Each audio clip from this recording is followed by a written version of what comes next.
Hey everyone, Doug here. You know, the front porch is a great place to sit and rock, and usually it's just me and one other person for each episode. But I'd love to have all of my friends get up here on the front porch. And how can you do that? It's as easy as sending me an audio recording of you introducing the next show.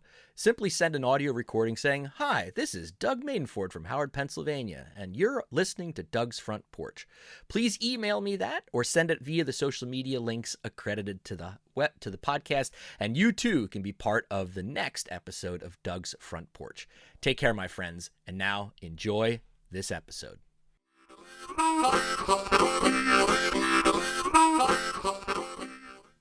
Singing Dutchman Productions.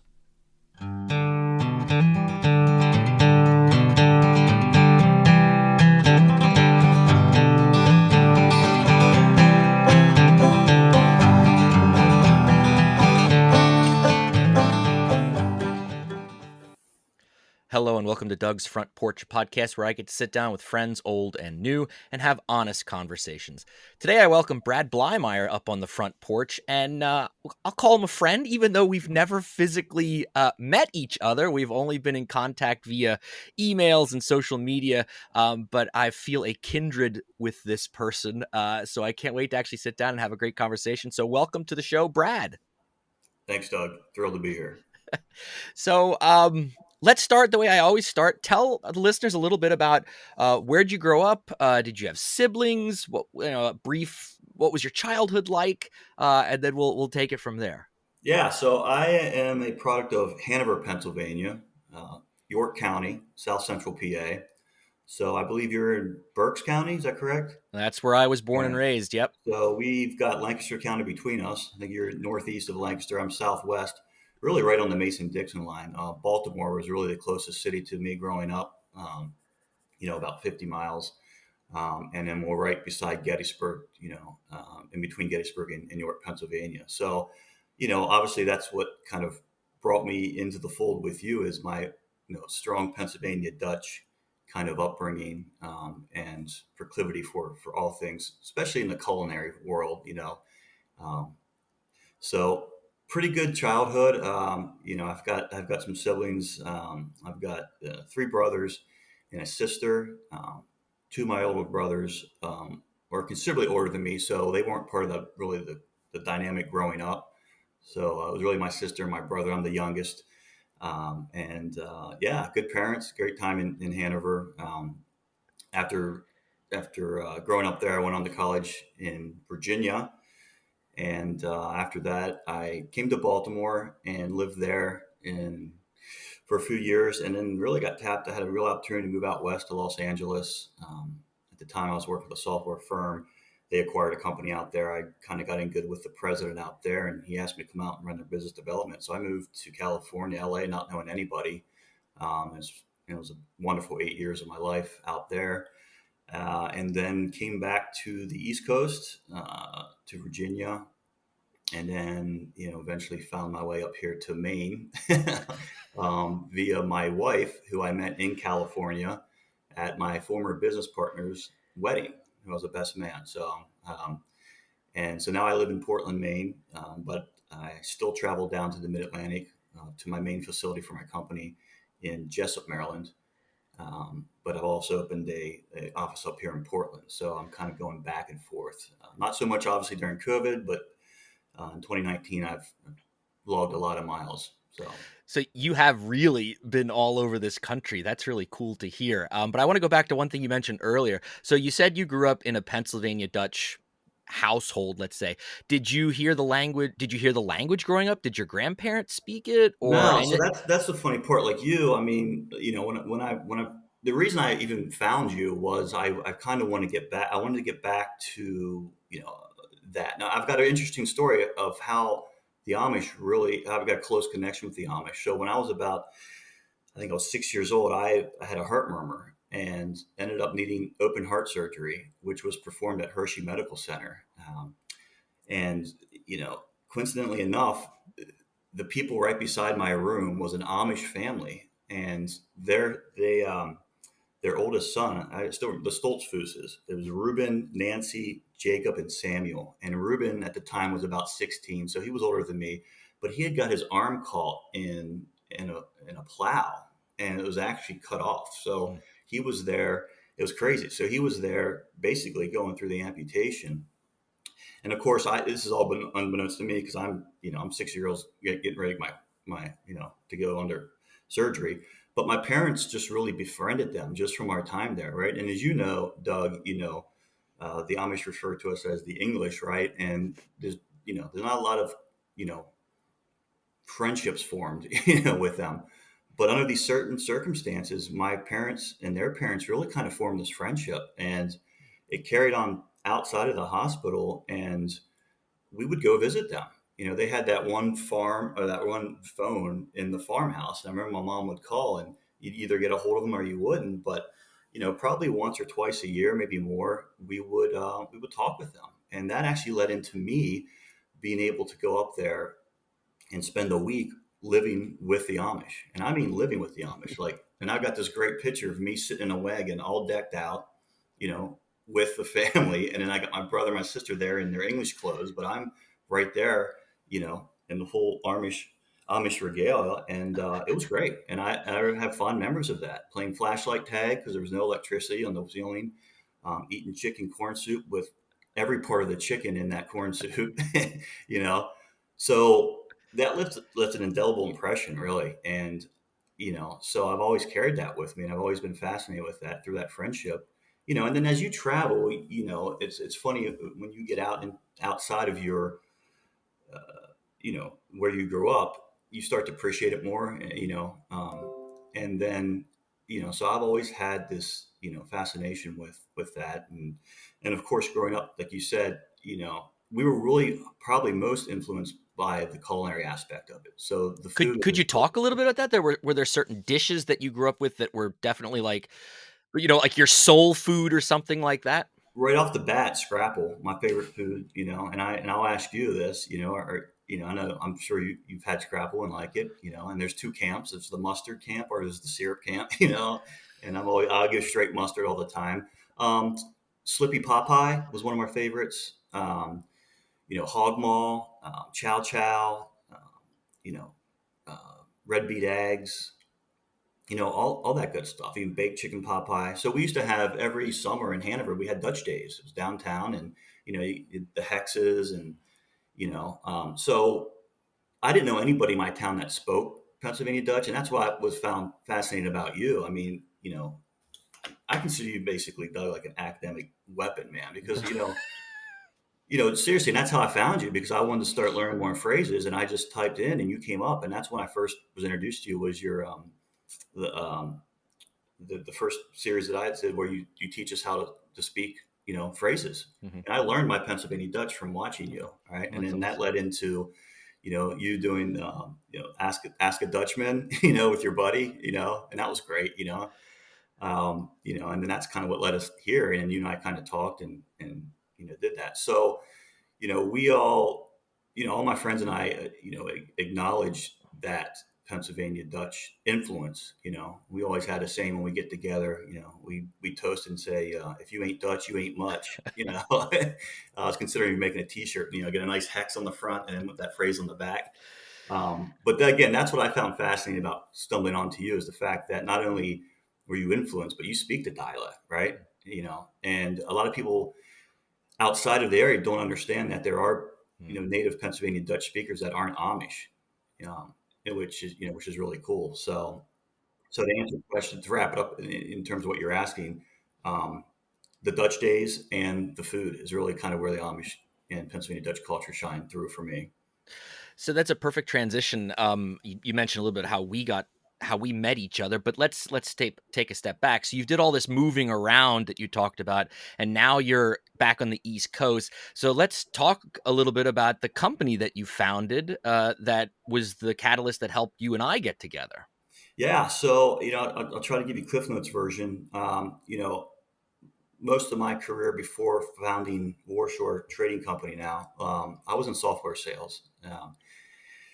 And that's what kind of led me out to California. I went to school in Virginia, had a degree in literature and English, didn't know quite what I wanted to do. It was grad school. I thought about being a teacher at one point. And then my buddy had just graduated a year ahead of me, and he'd moved to Baltimore and got a sales job. And so, and he said, "Hey, they have an opening here." And so I took that, and that was kind of my indoctrination into sales. And pretty quickly, I realized that I liked it. Sales is a lot of things, and it allows you to use a lot of different abilities. And let's face it, I wasn't mechanically inclined. I'm not a math guy.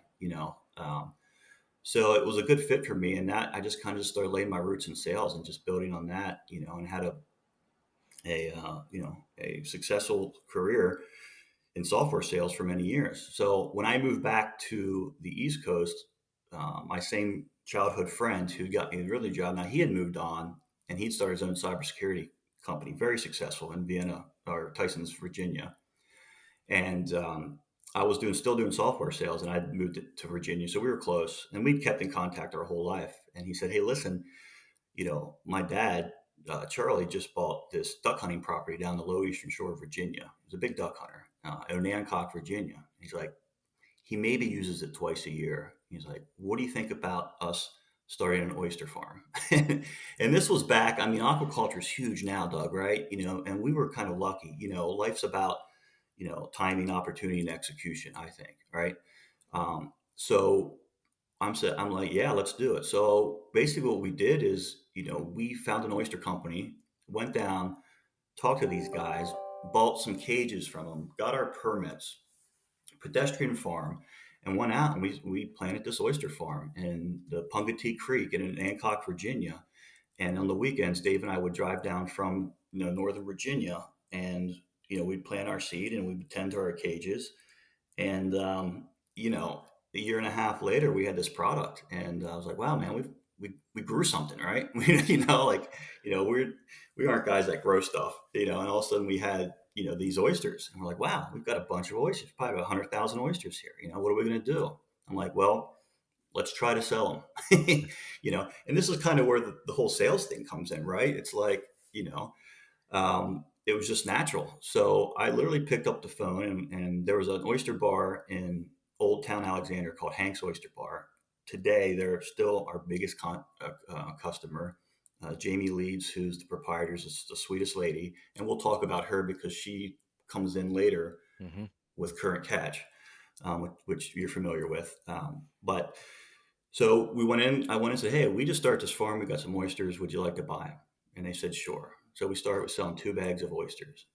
So there we were. We were in the oyster business, right? And so we kept going with it. And then I said, "Well, let's just call some other people." So quickly we were able to outsell what we were able to produce. And at Yeah. that point, we realized, wow, there's really two parts of this industry. There's the aquaculture, the growing, and then there's the distribution. And we weren't about to move to the Eastern Shore.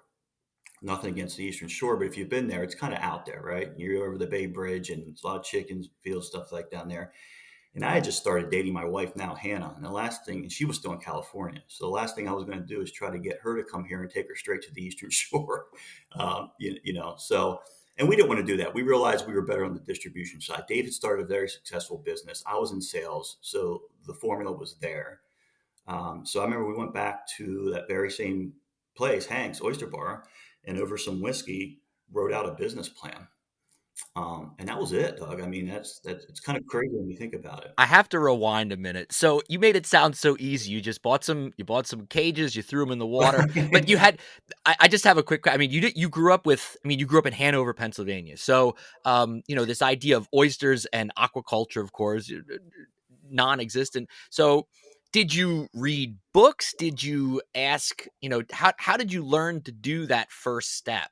To Yeah, to well, and that's the funny part about where I grew up in Pennsylvania, right? I mean, this is the influence being so close to the Maryland line, right? So, so Dave, my business partner and friend at the time, he grew up in high school working at a P&M crab house, which was basically a crab house. And his job was to drive down to the Eastern Shore and get crabs, right?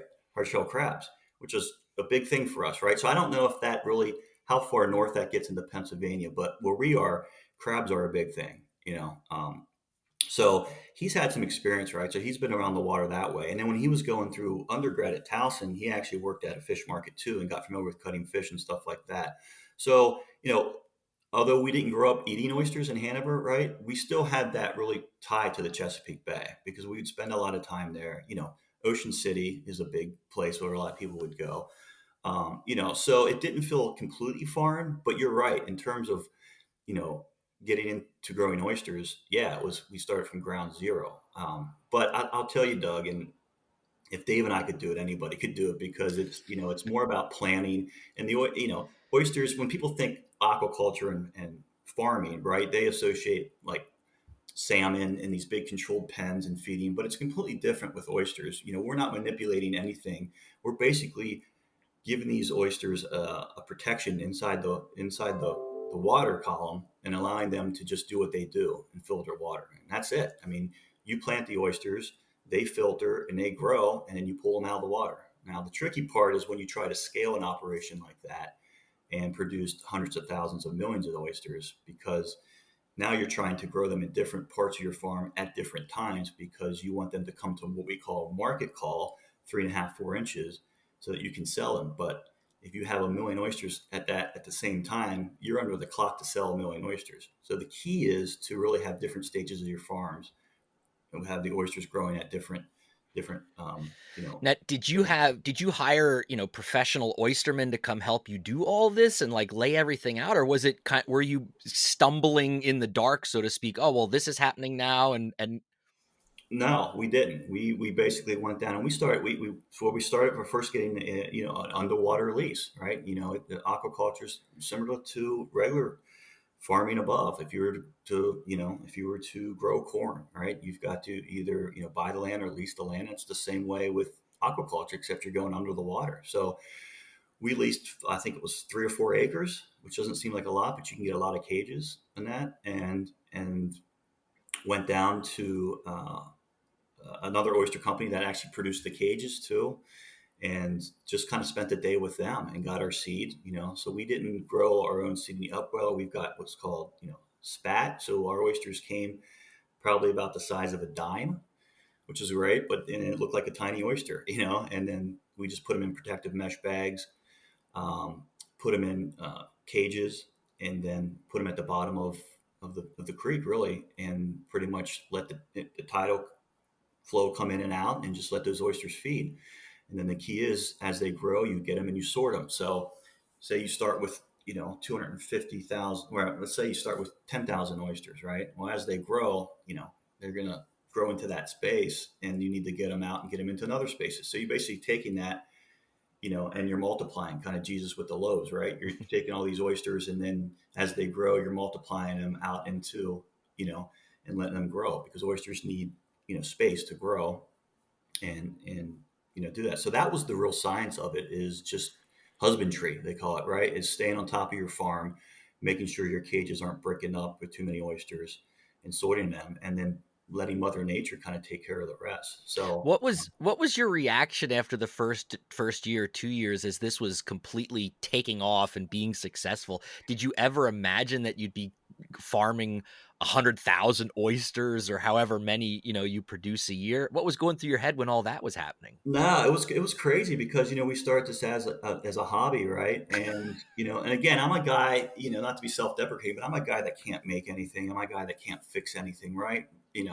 I like cooking because cooking, there's a start, a middle, and the end, right? And whether it's a simple steak, or if you're making whatever, a hummus potato salad, right?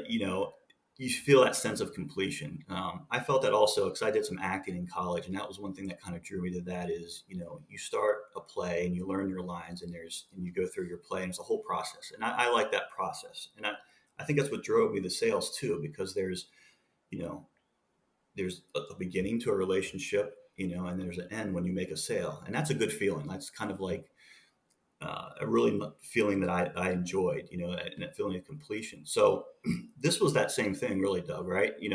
We started with this small oyster, and we just watched it and we took care of it.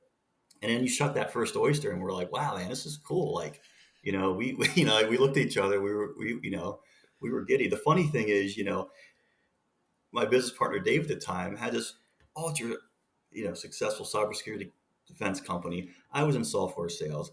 I would see anybody at a party, and you start the pleasantries or you innocuous banter. Hey, what do you do? I do this, right? And usually it's a one question. Hey, what do you do? I'm in software sales. Great. I'm going to head over here and get a beer, right? I tell you, Doug, the minute we told somebody that we started an oyster farm, unbelievable. That was it. It was it. It was like I didn't exist the first 15 years of my career. So for some reason, people have a fascination in all things, I think, under the water, but specifically at this point, oysters, because they were becoming very popular. And again, back to the timing of it, we were really at that crest of when aquaculture started to boom in the Chesapeake, and now I see it flow all the way up here into Maine. I call it the Chesapeake effect. I mean, each year, you look at the DMR's website of new farms popping up in Maine, and it's just by the dozens to do that. So, people were fascinated by growing oysters, and what was started out as a 10-second introduction to somebody turned into a 15-minute conversation. Do that. So yeah, to answer your question, it was great. It was a great feeling to Yeah. kind of see that oyster, and then the natural sales pedigree kicked into me. It's like, all right, let's start moving this thing. And So, and that's you started with just oysters, and now you already mentioned previously you've opened a second business or whatever we want to call it, Current Catch. Can we talk just a little bit about give the audience what's that business doing? yeah, so we start with that one oyster, and then basically you take an oyster to a chef, you develop a relationship with a chef, and naturally they're going to say, well, what else can you bring me, Brad? While you're coming here, right?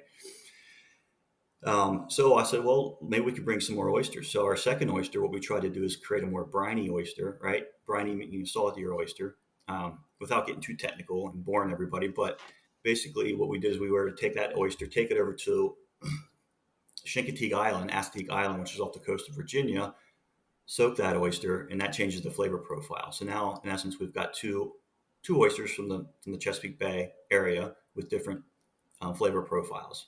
So that was our second oyster. And then from there, we just started identifying other products. And before you know it, we built a full portfolio of high-end shellfish. And that's where we were.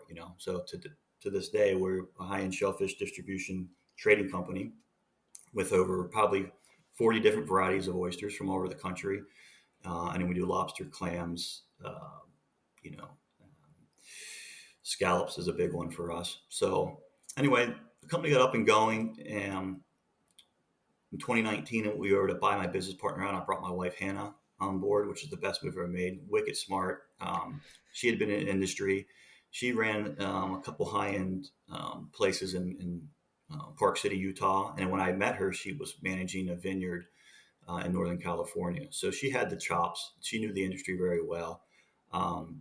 Plus, she's super smart on the financial side. So we brought her on board, and now her and I own the company 100%. She does the back end, I do the front end. I kind of describe it as like a Venn diagram where we both kind of have our own side, but then we intersect in the middle with some stuff. And that's the way that you run a business with your wife, right? You stay in your lane, which is great and why it works because, her expertise is different from mine, and it really works that way. So we took it in 2019, had a great year. And then, of course, 2020, March 17th, I watched our revenue line, take a plummet. It was amazing, right? So your worst fears as a business owner is that all your business goes away, right? And it keeps me up at night. Um, but you think, well, it's not going to happen. Well, it happened, right? So we were scrambling like everybody else. The word pivot was thrown out there. We said, okay, what are we going to do? Restaurants closed down. We support restaurants.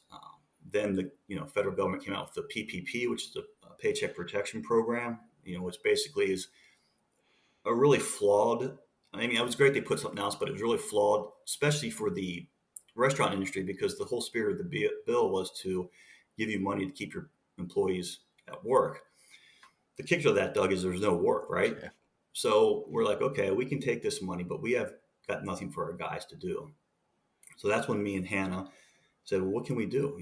Well, we've got to now, instead of going A to B with the restaurateurs and restaurants, we need to go A to C with the consumer. We've got to get these products directly to the consumer, which everybody did, right? Um, but we just don't want to put our seafood in a box and deliver it. We want to kind of have a different kind of approach to it. And this is where Jamie Leeds from Hank's Oyster Bar comes back into play. So we approached Jamie and said, "Hey, Jamie, she's a well-known regional chef in DC, and we're like, here's this idea we have. We want to take our seafood. We want to have your influence on it. What if you took some of your awesome sauces that you do in your restaurant, and we pair them up with our seafood, and we put it together in a box. So it's kind of a hybrid, not a quite Blue Apron, but a little bit more than like a butcher box. So you're getting, you know, fish, fresh fish with your sauces, right? And then ideas of how to prepare it. And that was it. That was current catch. So we took that money, and originally what we did is, we did everything out of our facility in Jessup, because now, we had 3 or 4 trucks that delivered into what's called the DMV, DC, Maryland, Virginia. And we used our own trucks instead of deliver to restaurants now, Doug. We were delivering straight to people's homes. So for 3 months, we ran that. Hannah and I would fly down, short flight from Portland down to PWI, about an hour. Our facility's about 10 minutes from there. So we flew down for probably 6, 8 weeks straight. And we got all the seafood in, we put together these boxes, and our guys went out and delivered them. But now we're talking about a whole different animal, a whole different business market, right? Going direct to consumer, a whole different set of roles in to do that. And it worked well. It served us our purpose, right? It kept my guys employed, right? So we used that Paycheck Protection Program money to pay our employees, and they actually worked. And we were able to bring seafood to people. As everybody jumped on that wagon. People were buying. I mean, you saw how taxed, FedEx, UPS, all delivery services got. So we got in that game, and it worked well. And we did it for several months, and then we had to make the decision in July when wholesale started coming back. It's like, okay, now we need the space to get back in our wholesale business. But we had some momentum with this. We're like, well, what if we were to move it up to Maine, right? I mean, 90% of the stuff was coming from Maine anyway. So we're like, yeah, let's do it. So we found a space in Maine, in Portland. We live in Portland, downtown on Commercial Street, which is on the peninsula, downtown Maine or downtown Portland. And we got really lucky. Again, this is about opportunity, right? Timing and opportunity. We approached a local place to really do our fish for us, cut our fish for us. And I just approached them upstream, great guys, George and Rick, and said, hey, George, we're looking for somebody to cut our fish for our program. He's like, yeah, we'd love to do it. And he's like, well, where are you guys set up? I'm like, well, we're getting ready to sign at least 2 piers down here. And he's like, well, we got some space here. Why don't you guys just set up camp here? So I was like, so they were getting ready to do a seafood market, right? And it turned out they didn't. So the pit space was kind of finished. And we're like, yeah, let's do it. So we literally, Doug, set up camp right beside him. So just double doors away. And just went at it, and we just had these meetings. We got Jamie involved, her PR person, me, Hannah, and we just said, let's do this, man. And we put together this program, Current Catch. We got Hannah's aunt up here, who's a designer, to put up our website and Squarespace, and we put this thing together in a flash, right? And we took it to market, and then we just started going after it up here. Here's a question I have to ask you. Everything you've talked about throughout your life, you have this entrepreneurial spirit. It seems like it's part of you. It's in your DNA. Where do you think that came from? Because most American, a lot of people are not risk takers, and you've taken. I mean, from an outsider's perspective, you've taken huge risks with moving around the country, and then totally changing everything that you knew to open up this business, and then there's an opportunity that presents itself. I'm gonna take the jump, and we're gonna do this and move this direction. And where do you think that comes from? A couple different things. I would say, one, most of all of our risks were calculated, right? So there's all different kinds of risks you can take, right? Flying by the seat of your pants. But if you do your due diligence, you can try to control. It kind of sounds like an oxymoron, right? Control risk, but really there's some merit to that, because if you can kind of set yourself up where there's still risk, but you're not totally exposed, that helps, right? But there's definitely that risk involved. Now, the entrepreneurial spirit, Doug, I didn't know I had it until this opportunity was in front of me, right? Right. And that's what I'm saying. It's like, this is why, if you find something you like, stay in it and do it. People think, wow, you just started this company out of thin air. Well, you're right, I did. But it was all that prior training that I had that gave me the confidence. right? To know that I could do this, right? I only start this company because I can sell, and I can only sell because I've been in sales and I've done that, right? So, but I think the confidence came from my upbringing, man. I had two great parents, and I had a loving household. I had a mom and dad that, told me I could do anything and that supported me, So, and I think that great family spirit, I was, before this podcast I did my due diligence and went back and I said, well, hey, Doug's Front Porch, what is this? So I went back and I listened to several of your interviews. The guy with the fife was great, which is funny because I did some Civil War reenacting in college. I didn't mention that, so I had a connection there. I did, and I like to play. I love music, right? I love music, and I played instruments growing up. I wish I would have stuck with the piano. I didn't. My sister did. She tickles the ivories, all the time. And it's great. I played the trumpet. I wanted to play the drums, but I ended up playing the trumpet. But again, so I've always connected with music that way, and even Pennsylvania music. I try to find some really good Pennsylvania artists. And again, I know that ties into you because that's you're a triple threat, man. I talked to you, and I think you're just this. Like I said, this academic weapon here. On this other side of you, you're playing the banjo and singing, and so. But that was it, man. I mean, I think my parents just really fostered a nice support. That's it. My dad showed up to all my sporting events. These guys were there. My parents were present. They loved us.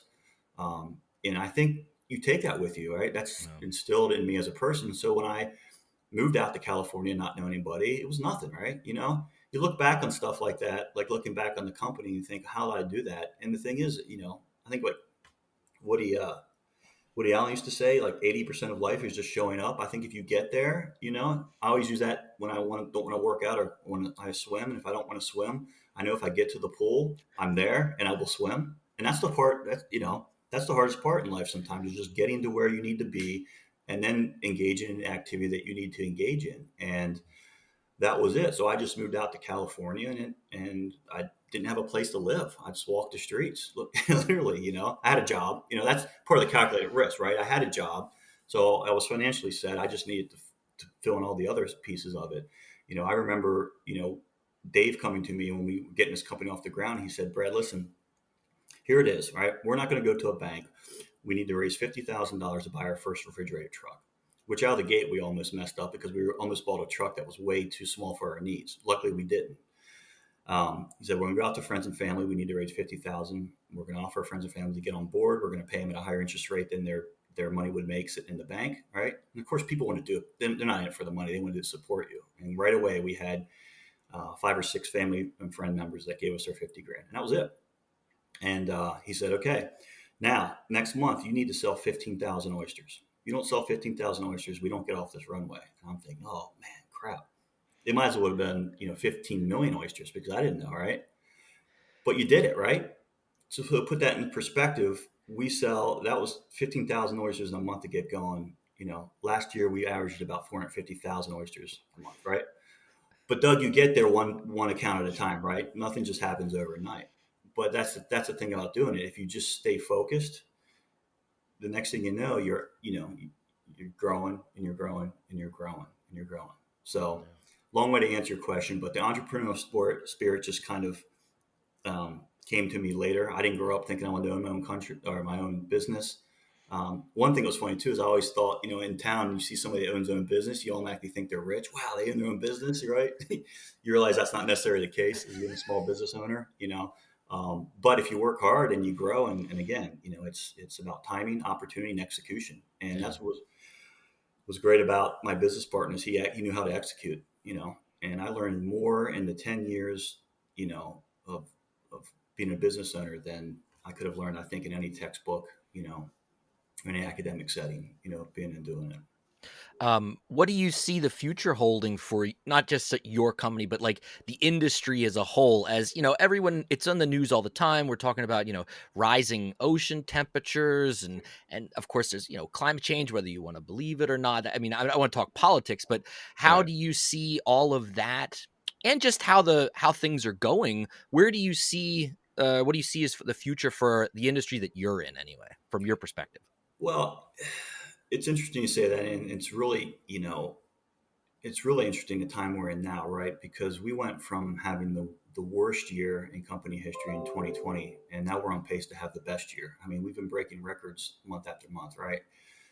Which is crazy. I think it speaks to the human spirit, right? People have been pent up so long, and now it's, you know, they want to get out and, and spend money. I think the government's pumped, without getting too political, I think a lot of money's been pumped in to, into the economy. I think a lot of the upper, 1% of wealth is putting money into the economy, and they're spending it in places in the service industry, right? Restaurants and stuff like that. So we've seen a real boom this year in terms of, you know, sales. Now, part of that, right, Doug, is attributed to just the mere price increase, which is crazy, right? And then shortages. Like, so give you an example, right? Oysters stayed pretty consistent, although the supply has really been thin now, because what happens is in 2020, right, when farmers need to start seeding for their next crop, well, we're in the midst of a pandemic, right? Nobody's putting money out to do that, right? So they don't do that. Well, guess what? 2021, we come out, out of the gates hot, and now all of a sudden, wow, we didn't plant to prepare for this. So here we are. So now we're taking oysters to market that would be a little bit smaller, or we're just really just kind of just scrambling, lobster, can't be found. They can't produce enough to, to store it, because as soon as the lobsters are landing, they're getting sold as live lobsters, or they're getting broken down for fresh meat that's being sold immediately. So these factories can't create an inventory, right? So supply and demand. So that drives the price up. Scallops the same way. So, a certain percentage of our revenue growth comes from just the mere fact that our prices have increased, right? But people are coming back and going out, to do that. Now, on a bigger global picture, in terms of the seafood industry, yeah, I mean, you've always have these, these forces, global warming, overfishing, things like that. They'll always be there. And you see these documentaries that are out there. I've been part of a lot of studies with NOAA, being interviewed about, sustainable practices. One of my biggest customers is Whole Foods Market. I supply oysters to the Mid-Atlantic, which is about 100 and some stores. And ironically enough, their Mid-Atlantic goes all the way down to Kentucky, out to Ohio, and now up to New York City. So we have to go through a lot of hoops with those folks in terms of traceability and just really being on board. And if anybody ever had any doubts about, the authenticity of that, I'll tell you, Whole Foods is the real deal through and through, because I've seen the underbelly. I've been put through those paces. These farm audits are tough. They, they're on their game, and they do a good job of vetting what comes through and gets out to the public, to do that. But again, doing that, it's responsible, right? And people are more, in this culture today, right? I think I'm a little bit older than you, but growing up, I mean, there was really no internet, there was no food reviews, or no Yelps, right? You went to a restaurant, you're like, man, this food sucks, let's go. And that's it. You just don't go back. Now today, you hear about it, right? I mean, I'd hate to own a restaurant. I mean, these people are just at the mercy, of the public. But people these days too, in the younger demographic, they're more aware of their food, right, and the traceability, and when they want to know where their food. There's a much more educated diner, I would say, right? So they want to know, which is funny, because things come in and out. And the thing that blows my mind, going back to kind of the root of who you and I are with the Amish, is, Amish was new. I mean, was the thing, right? You go to a place and we've got Amish chicken, we've got Amish raised eggs. It was hilarious to me, right? That was like, now like a marquee, item on a menu, especially down, in DC, and is anything Amish, and then it gets into the Amish furniture, right? There's half these places are just, they're probably, they've had to mark out the China, made in China. I think you and I know what a real Amish built, piece of furniture looks like, but they take that, isn't it funny? They take that name and kind of exploit it, to do that. But in regards, that's how it gets down to, right? People will know the integrity of their food, down to the source, to do that. So there's a lot more accountability out there, So I think, what people might have been getting away with in the past, now they're a jury of their peers in terms of, being very transparent, So I think those measures in place will kind of, will be well. In terms of the ocean temperature and stuff like that, I think it's really real. I'm not a scientist, so I don't know, to what capacity. I know for oysters, they're a great species. They're the kidneys of the bay, So eat oysters because it's that recursive circle of eating oysters.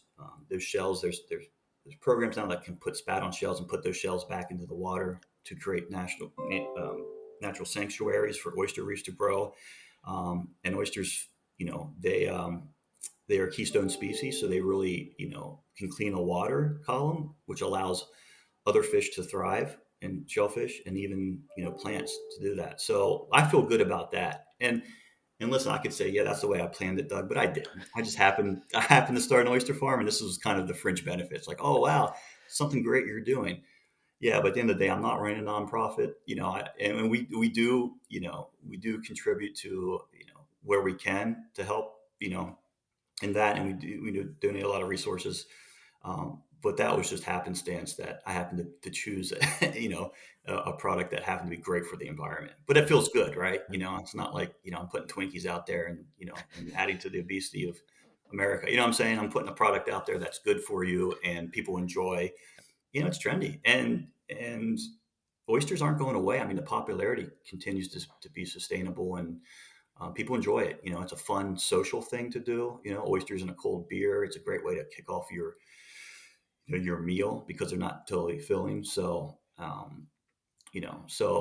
yeah. I mean, I think the future will. You know, I think there'll be some stuff, but I think if the regulations stay in place, and we're again, held accountable. Um, I think we will be okay. It's hard to say. Yeah. Yeah. Well, as you know, since you've listened to previous episodes, towards the end of every episode, I ask all my guests 10 quick questions. All right, Are you ready, sir? let's go. All right. Number one, what is your morning drink of choice? Iced coffee. Iced coffee. I'm Okay. drinking it now. Yeah, I got kicked on the Starbucks blonde iced coffee. Um, Okay. little tad bit of milk. I take the milk container, Doug, and I shake it roll so it gets foamy, right? And then put a little bit of that in, and that's my drink. There you go. Number two, who is a go-to musical artist or group for you?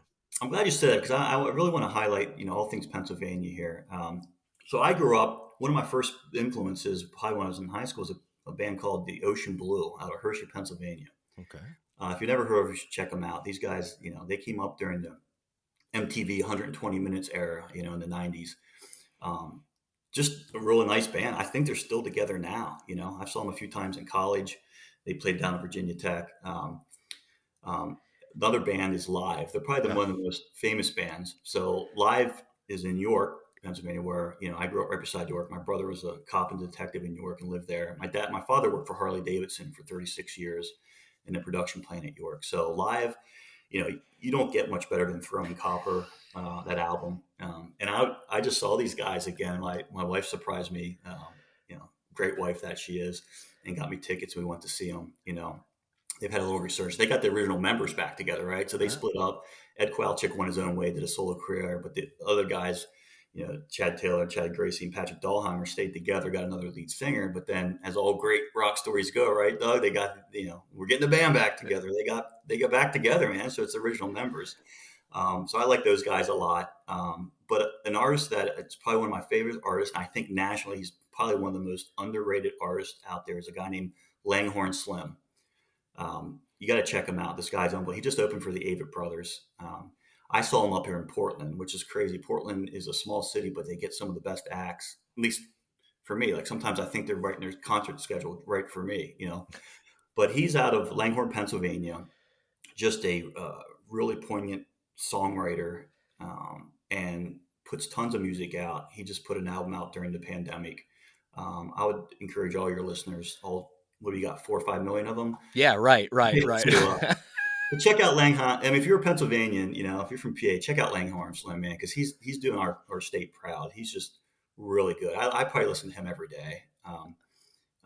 So those are my three Pennsylvania. I could go on forever about my influences, but I'll leave you with those three Pennsylvania artists. Well, I grew up with Live. That was one of my first CDs I think I might have had, or, Yeah, in that first wave of CDs that I got. And yeah. I agree with you. They're great. And the other two I'm not familiar with. So I will definitely check them out for sure. All right. Number three, what is a movie that you can watch over and over again and it never gets old? Swingers. Oh, I like Swingers a lot. Yeah, it is John a good Favreau, Vince film. Vaughn. It's a good one. Yeah. Um, what's another? Napoleon Dynamite. I hate to say, right? I don't know. I just rewatched it the other day. Uh, That it is a great film. I laugh I mean, I've seen it so many times, and I still laugh every time I watch yeah, it. yeah. It's just they really caught lightning in the bottle with that, right? Yeah. It's one of those things that and you read about them messing around with the sequel. I'm glad they didn't do it. Yeah. You know, yeah, probably those two. What's another one I like a lot? One I really like that I grew up is Cool Hand Luke. Have you ever seen Cool Hand Luke? Mm-hmm. Yep. Um, and that's a movie that comes on. I really like that. And I'll have to say, I'll give you one more is kind of a curveball. Billy Elliot. Oh, yeah. Um, I don't. It just it's re- it. I don't know if you're familiar with it. Yeah, I am. Yeah. Jamie Bell. They turned it actually into a musical, but Mm-hmm. I don't know. That movie just really speaks to me. I just really enjoy it. I think it's a very interesting plot. You're talking Northern Ireland, and during the coal miner strikes, you got a kid who's supposed to not like dancing but does like dancing. And it's just, I don't know, it's a really neat story. I think Yeah. the ending's really dramatic when he Yeah. comes on the stage It's a as, good film. yeah. So All right, number 4. What's the last thing that you read? last thing I read was the Portland Herald Press. I read it every morning. Yeah. So I'm a kind of guy that, I like to say I did all my heavy reading in college. So I find that as I get older, my attention span is a little bit, you know, less than it was. So I like to read short articles, you know. Um, so in terms of books, I've been trying to read a couple books on parenting. I have two boys, two precocious boys that are 7 and 6, and I tell you, Doug, you're a parent. Yeah. There's no manual on how to No. be a parent. So it's been tough. You take, and then you create this tinderbox of a pandemic, a husband wife team that own three companies running from your home while trying to educate both your children. So 2020 was just, I mean, you haven't known me, but my hair used to be as dark as anything. It's not anymore. But um, so I've been really trying to read some stuff on being a good parent. I'm an older parent. I didn't get married to Hannah until I was 40. I had my first child at 42. I always knew I was going to travel, right? I always knew that I wanted to get out in the world and probably start a little later with a family. And I always thought, well, that would be great because I'll have more patience being an older, mature, more sagacious, person. Complete converse, Doug. Yeah. What I realized is I should have had him probably younger when I had more patience to do that. So that's probably the last book I read was I think it was called Raising Human Beings. Okay. Sounds good. Number 5. What's your favorite pizza topping? I heard somebody say mushrooms on one of and it reminded me of these places. So Pennsylvania has good pizza, right? Yeah. At least where I did. I grew up in Snacktown, Pennsylvania. A lot of people understand. So like Utz potato chips, Snyder's pretzels, Martin's potato chips. I mean, if you remember Gibble's potato chips, Wiggy pretzel, Ravona pretzel. That's all out of Hanover, Pennsylvania. Yeah. So Hanover's a powerhouse in the snack food industry. And pizza too. And there's a place called Jerry and Sal's Pizza, and they used to put mushrooms on, but they were the canned mushrooms. You ever have this canned mushrooms? Mm-hmm. Kind of slimy, almost. It could be like a cross between hybrid between an anchovy and a mushroom. But for some reason, and again, I don't know if I identify with that as my childhood, but I like that topping. Yeah, I do too. I do too. So I would probably say those specific canned Mushrooms. mushrooms. Sounds good. Number 6. Laying on a beach or going for a hike? Probably beach. Okay. I'm the kind of guy if I'm gonna. It's hard for me to hike because to me that's kind of purgatory of getting a workout and walking. So when I'm doing that, I'm either running or swimming. And then I like the beach. I mean, who doesn't like the beach? And we're lucky enough up here in Portland. People understand there's a lot of great beaches up here. So yeah, the beach. Okay. You've invited me over for dinner. What are you making? Oh man, well, it's probably going to have to be in the seafood genre, right? You Yeah, probably right. wouldn't come, right, Doug? Um, Well, give me one thing that, out of all of your products that your companies have, what's the one thing that you really enjoy eating? Funny thing, my wife doesn't like seafood. She's from Maine, right? So we don't have a lot of, and when you're around it, it's Yeah. tough too, right? It's like, um, but I still enjoy a lot of things. For you, I mean, we definitely start with oysters, right? I Hmm. mean, I would give you a variety of oysters. I mean, if Doug Maidenford was coming over, I'm putting out the red carpet, right? I mean, this is the local celebrity here. Yeah. Uh-huh. Uh-huh.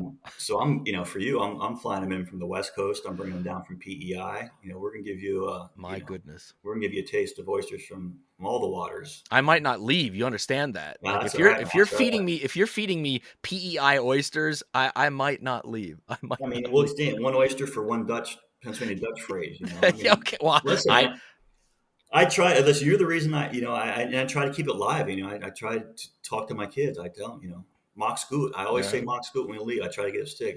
that's Gute awesome. Maria. I say That's Goody night. Goody knock. yeah, that's awesome. Sane Dish Spader is the one I Yeah. like a lot. See you That is a later. good one. It is a good Yeah, one. that's a good one. Sometimes I throw that at the Amish market, and then some of the younger Amish are like, "Ooh, Ooh, they don't know that one so much." Mock School, yeah. But anyways, we do oysters. I'd probably hit you with some scallops with like a mm. corn puree. I'll do some like local Pennsylvania Silver Queen corn, the Oh best corn on yeah. the planet, Yep. right? Right. So I'd have my wife probably do some kind of puree with that. Serve that over the scallops. Oof. And then I think for dessert, what we have to do is you would appreciate this because this is something that's a big debate up here is the whoopie pie, right? And I go to bat for our home state up here all the time when people try to say that the whoopie pie originated in Maine. I'm like, nah, take a step back. Yeah. Whoopie pie from Pennsylvania. So we've gotten some heat at the base with that Oh, with I believe. Yeah, it is. my in-laws up It's a there. hot argument. Hey, Yeah. what's a dream vacation destination of yours? Um, I think I want to get to Alaska. Mm,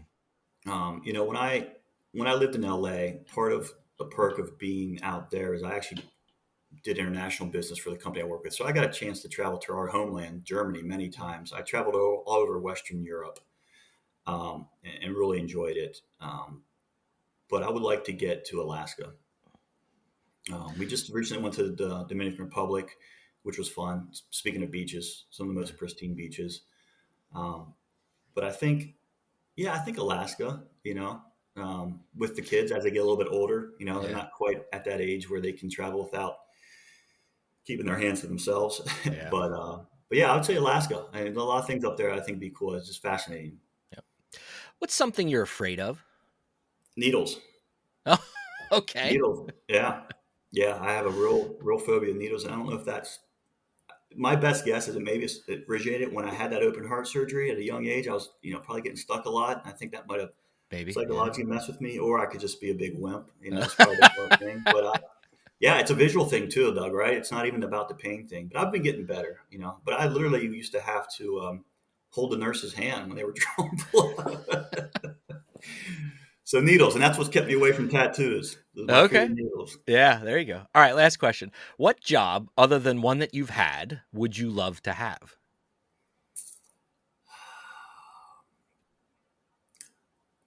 I think something going back to music, maybe in the music industry. I think it'd be cool to be a band manager, That would be maybe cool.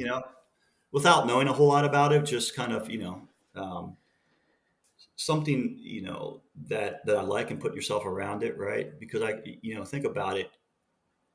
How many else could you see great concerts, Yeah. and being part of it? So I would say, and I've got, and again, I would just kind of go back to thinking something I probably could do because of sales, right? Is book people. I could really speak. I could just sell a band if I liked them. Yeah. Like I just tried to sell Langhorne Slim to all your listeners, right? I could sell Langhorne Slim to music venues. Not that I Yeah. would need to because his music speaks for itself, but I think that'd be fun Yeah. and kind of combining travel with music, all the things you like. Regional food, right? I try to Yeah. always, I'm amazed that people go to areas or local, restaurants when they're traveling and then order a Coors Light. It's like ask for something local, right? Yeah. I do it with whiskeys all the time. It's like first thing is what do you have anything? What's local? What's within 100 miles that's been distilled? Give me that. Yeah. That's just me. Yeah. Brad, it's been an absolute pleasure having this conversation. Real quick, tell all our listeners. So I'll have links to your businesses in the show notes, and I'm going to give a personal plug right now. I have been on the receiving end of Brad's seafood, and it is hands down. And I am a lover of all things seafood. I'm a little picky when it comes to that stuff because I know what good stuff is supposed to taste like. And his product, my dear listeners, is some of the best I've ever had. I am not saying that because he's here on the line. I've told a lot of people that. So it is delicious, delicious, delicious seafood. So Brad, tell everybody real quick, where can what should they be looking for online to find your product? Yeah, so it's a little tricky now because since wholesale has come back, and the third business I didn't get a chance to talk about was my Maine oyster initiative, which is now occupying the space where Current Catch was. That's basically me brokering Maine oysters across the country to other distributors like me. Um, but so Current Catch isn't active right now, only because it was really created to fill a need during COVID. And it's it's a different monster in terms, and we just don't have the capacity to bandwidth to kind of to keep going with it with this other business taking off. But I will say that I know if you can get to Whole Foods, places like that, their scallops, we sold scallops to them. Their oysters are good. Just go to a really reputable local fish market, and don't be afraid to ask questions, all right, about the fish. How long have they been in their possession, and stuff like that. But yeah, so I mean, the only really plug I can give is just support your restaurants out there. If you're in the DC area, or anywhere really, just go out and support your restaurants. These people work hard. Restaurants run on very slim margins. Servers are I learned this from my wife because she's done it, right? You walk a mile in somebody's shoes. She's like, be nice to your servers, right? Yeah. You know, uh, and tip them well because they work hard, to do that. So my message would be, instead of me selling you a product, is me encouraging you to go out there and enjoy great food. And it doesn't have to be fancy, right? I mean, my favorite hot dogs is the place I grew up with, Famous Hot Wiener, and it's nothing special. They make a magical chili and a hot dog, but they make a good hot dog. It's a specific kind of Berks County hot dog, right? But that's it. There's beauty and simplicity in the ingredients, and it doesn't have to be a 5-course meal. You can take a simple thing like a bowl of chicken corn soup and deconstruct it and put all good ingredients in there, right? Yeah, 100%. I agree. 100. Great words to live by. Brad, thanks so much for coming on the show. It's been an absolute pleasure. Hopefully we've taught some people a little bit about oyster culture and the good work that you're doing. So I would just encourage you to keep doing the great work that you're doing. Sustainable farming, whether it's underwater or in the ground, to me is very important. It's part of our DNA as Pennsylvania Dutch people, this idea of Sure. using the earth, but also taking care of the earth while we're doing it. So thanks again, Brad. It's been an absolute pleasure. And I look forward to speaking to you again in the near future. Thanks, Doug. Thank you for listening to Doug's Front Porch, a conversational podcast with your host, Doug Maidenford. If you enjoyed this episode, I'd love for you to subscribe, rate, and give a review on iTunes, Spotify, or wherever you get your podcasts from. 5 stars only, please. Follow along on Facebook, Twitter, and Instagram. Just look for Doug's Front Porch. Also, please feel free to tell all of your friends about the show, and I'll see you all next time on My Front Porch.